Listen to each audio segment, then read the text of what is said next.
ลองภาวนาภาวนาอันว่าไหนเป็นก้อมปาลีปองว่าเฮ็ดให้เป็นในยาวเฮ็ดให้จะเป็นลองเต็งหนิมมา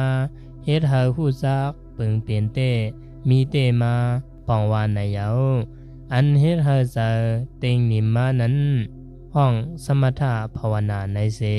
อันเฮ็ดให้ฮู้จักปึงเปลี่ยนเตนั้นซ้ำห้องว่า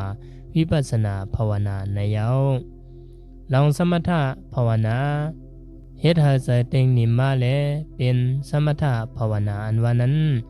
บ่เต็งนิมเลยลองอำลีนางเจ้ายาเขาเมียวนั่นเต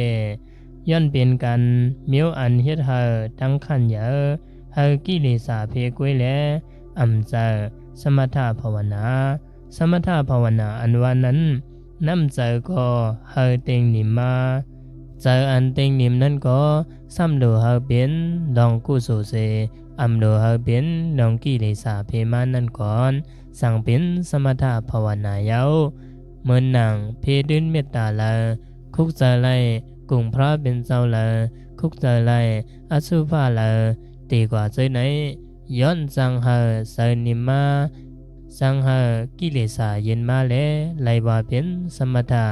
ภาวนายาววิปัสสนาภาวนาวิปัสสนาภาวนาอันว่าไหนตุยซอมลองตูลองเสอเปลี่ยนลู่เส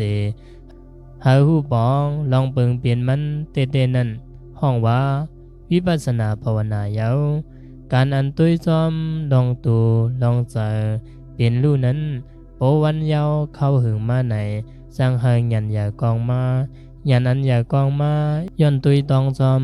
ลองตูเสอยุบนำเป็นลู่นั่นก่อนสั่งมีกาขันตาภาวะคนหนึ่งก็เยาอันนั่นห้องว่าวิปัสสนาภาวนาญาณเยา